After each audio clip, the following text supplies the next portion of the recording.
So this whole experience has been a very roller coaster of a ride, to say the least.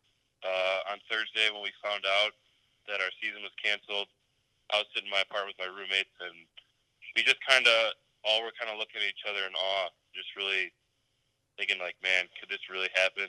And after that, we just took a couple days. We were talking through a lot of things, and I came home on Saturday, and since then I've just kind of been hanging out, really weighing my options, and I give a lot of credit to our coaching staff and how Coach Hartley has handled this with allowing myself and Garrett and other older guys to have some time where we're not being questioned by our coaches on what we're going to do, and really just kind of let it settle in. And that's really all that I've been doing, and I've been having a mindset of continuously working and getting my work in to prepare for what is to come. And so far, we really don't know what is going to come out of this, but being prepared will be the best option. So.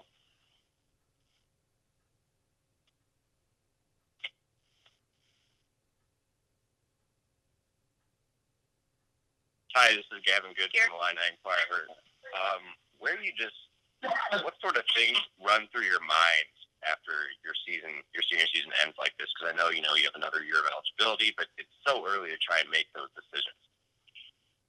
Yeah, I'm going to be honest and say that the season ending hasn't fully really hit me yet.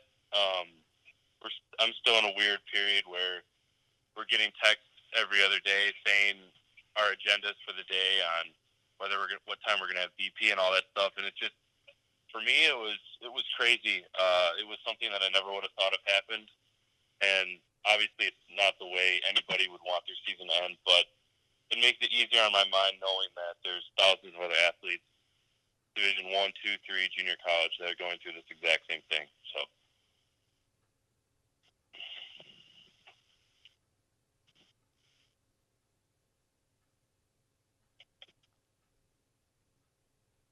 Hi, what has it been like just kind of going through this, with your teammates? And I know you're not with them now, you're at home. So what is it like kind of dealing with this from afar? It's interesting. Obviously, just by the way we're conducting this interview, it's over the phone. Everything is either FaceTime or text or calling. And I know a group of myself and other of my friends from the team, we're going to try to get together as much as possible. Whether that's going back to campus and getting workouts in later on when maybe some of these restrictions are taken off, or but it's just been a very weird experience where now I'm back home and I have my friends from back home, and I have obviously all my teammates, and weird being home in the middle of March. It's something I really wouldn't have thought of happening this past couple of years. So.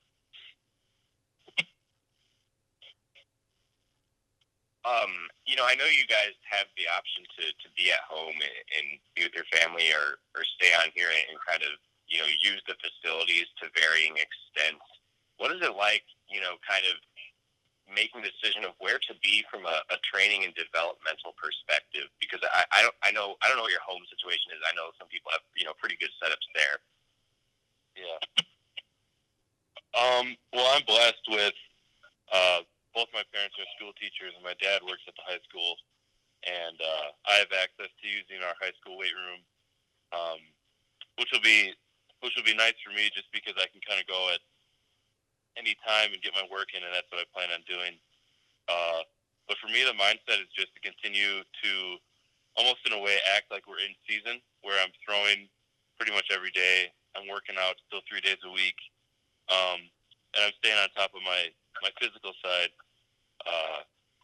because up until I figure out kind of my mental state on what I want to do next year, I can still control how my body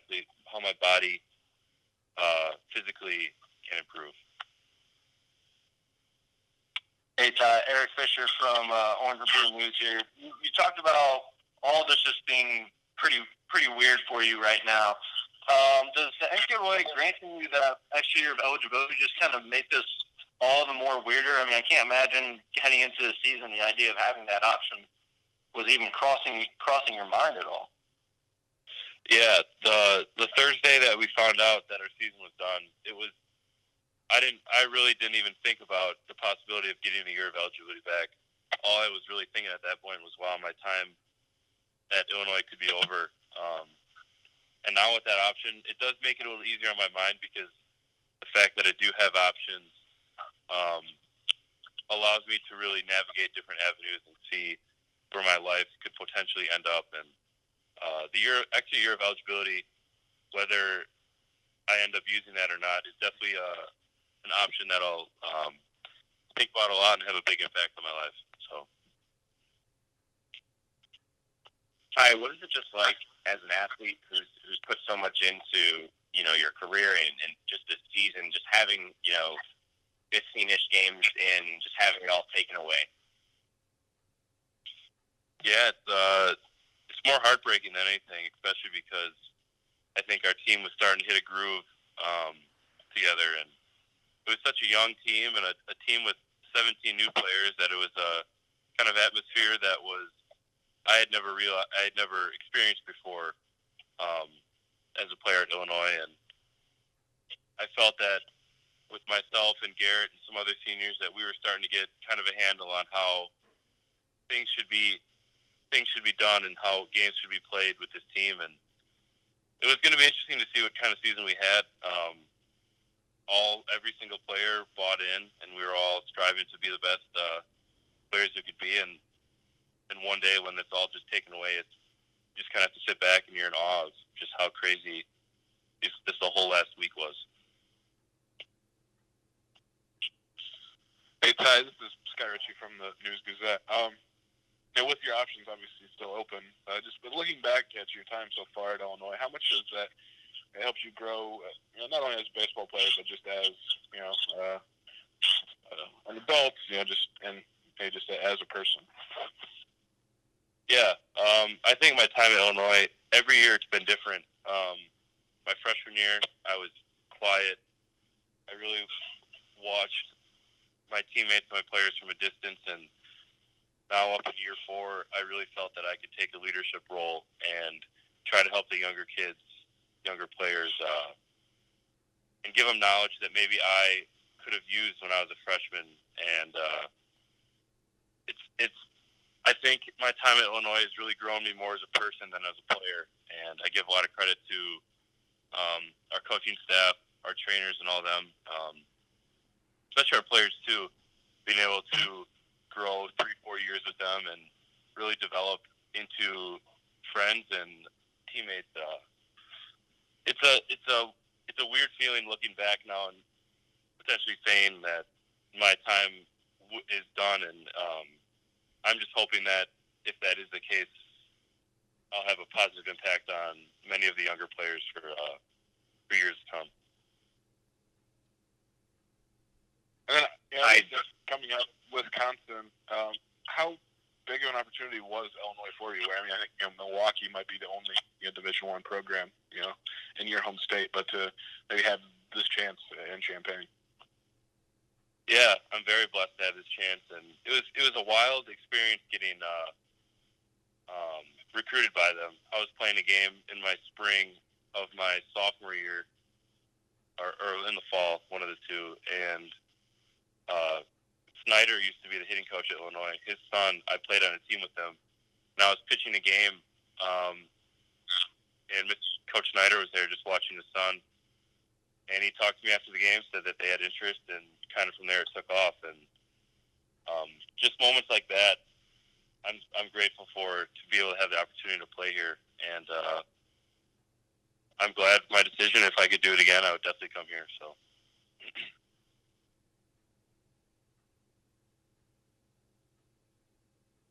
I think Dan said that, this weekend was his first year in like 37 years in March, not having, to think about making baseball decisions. As someone who's played the game for a really long time, just how different is it now to be just, not really having baseball there in your mind and physically doing all those things?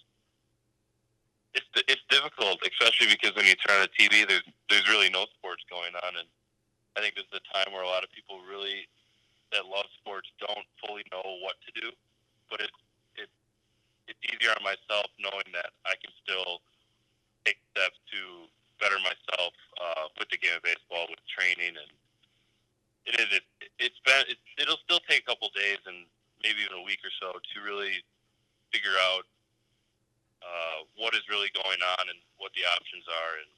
But until then, I'll just keep training, and yeah, that's really all I can do. Hi, this is Mariah with the Champagne Room. We talked a few weeks ago, and you discussed how excited you were for the future, not only for yourself, but for the rest of the guys on the team. And obviously that's hard when that future is just stripped away from you without you even being prepared for it.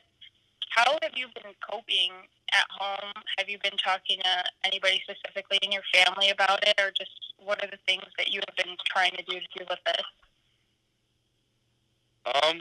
It's more been, when I talk to my family, it's more reflective on my time so far and how far we've come. And I told my parents that I really didn't want to talk about what decision I will make until I had a conversation with Coach Harlow. And I haven't had that conversation yet because, like you said, he was giving us a couple weeks just to kind of figure it out on our own. And once I talk to Coach Hartwell, that's when I'll know more clearly of what I would like to do. But up until then, it's just kind of looking back on some of the good starts that I've had in the past couple of years, or the bad starts and stuff I could work on. And it's just more looking at the memories and how much fun the last couple of years have been. And when you think about, sorry, go ahead, Mariah. You're good. You mentioned before that even in practice and in games and just throughout your season that you had so far, it was day to day, that everybody just took everything day to day. Do you think that that's more of a bigger mentality now than it ever was before? Absolutely. And I know I can't speak for everybody, but just with myself, it's definitely a day-to-day thing. Learning it's just day-to-day knowing what the NCAA is going to do with eligibility and all of the scholarships and all of that. But I think for a team mentality, our whole team still talk every day in a group chat about where guys want to meet up and get their work in down in Illinois. And I know I live a couple hours away, so I'm not going to be joining that. But the mentality definitely hasn't changed, especially for the guys that know that they are coming back. I mean, they know that they really can't take any time off. But it's weird because no one's ever gone through this, so everyone's just kind of doing things at their own rate. But in the end, everyone still has the end goal of coming back next year, or even if they play summer baseball, coming back stronger and improving on things that they can work on.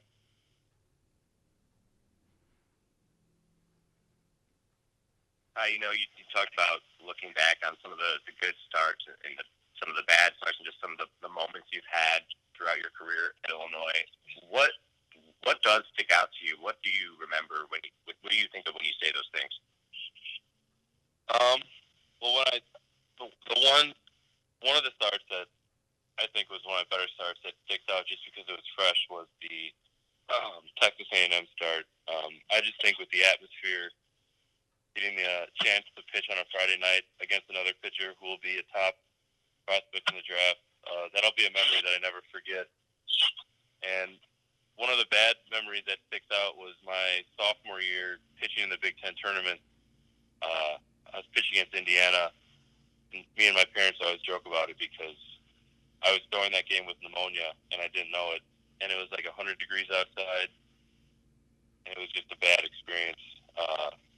But there's just a lot of ups and downs that we've been looking at, and you could talk all day long on certain events that have happened with myself and with this team over the past couple of years.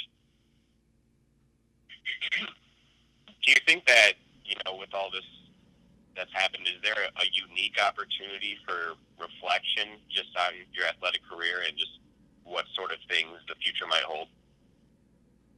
Absolutely. I think with everybody, it's a unique opportunity just to really look back. And for a lot of younger players, this can kind of be a restart year, meaning they got about a year and a quarter of experience with school, or 3/4 of experience with school, and about a quarter of the season under their belt. And it's a unique experience just because we had 17 new players who had never played Division I baseball before, and I think it's a very, very valuable learning experience for them.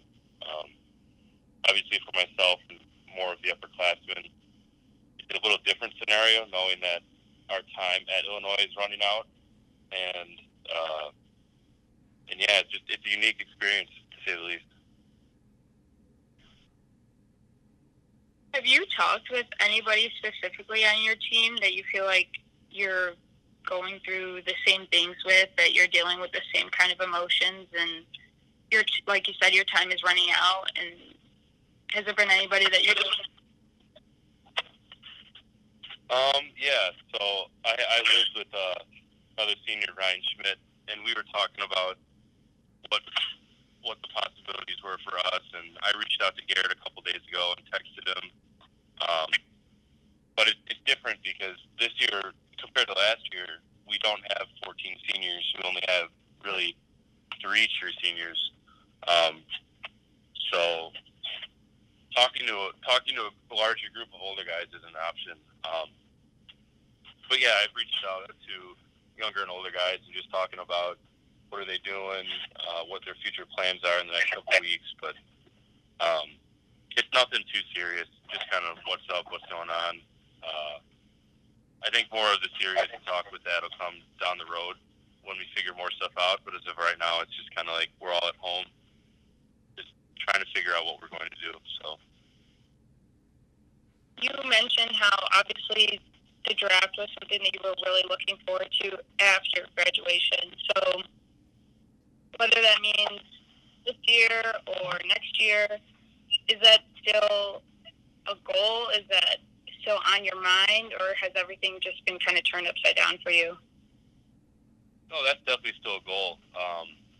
But with that comes, like you said, everything is just kind of turned upside down with when is the draft going to be. Like Coach Hartleb said, is it going to be a draft that only has a certain number of rounds? That's stuff that I haven't fully grasped and thought in depth of. But like I said before, it's just a weird type day-to-day basis of just doing all I can right now, and that's working on my physical talents and letting kind of the mental stuff come a little later down the road. What are some of the things? What are some of the things that you want to work on during this off time, specifically in your game, that you are able to while you're not at school? Right now, I want to keep up on my off the field workouts, and just playing catch every day and making sure I don't lose any ground. Because in a time like this, it definitely is easy just to say I'm going to take 2-3 weeks off and then hop right back in. But if you really look at it, the big picture, we'd be playing obviously right now, and I just think having the mentality of acting almost as if you are in season, doing sort of the same routines that you would be doing right now if we were still on campus and playing, is the mindset that our coaches gave us in our checkout meeting last Friday, and that's kind of the mentality that I have. So, not many athletes at Illinois have really spoken about all this yet, and there's a lot of Illinois fans that are out there right now that we're expecting to be watching you guys and following the basketball team in the NCAA tournament. Just like as an athlete, but also like to sports fans, just what do you have to say to people about just kind of moving forward in this time and kind of dealing with all this?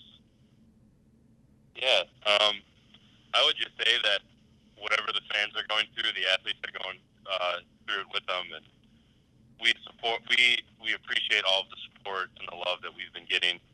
And almost in a way, we feel bad because we can't go out there and play. But I mean, just like I said before, everyone's really going through this at the same time, whether it's the collegiate level or the professional level or even at the high school level. it's just something that we're all just gonna have to kind of wait on until all of this Corona stuff dies down, and then after that we'll kind of all work together and get right back in the swing of things.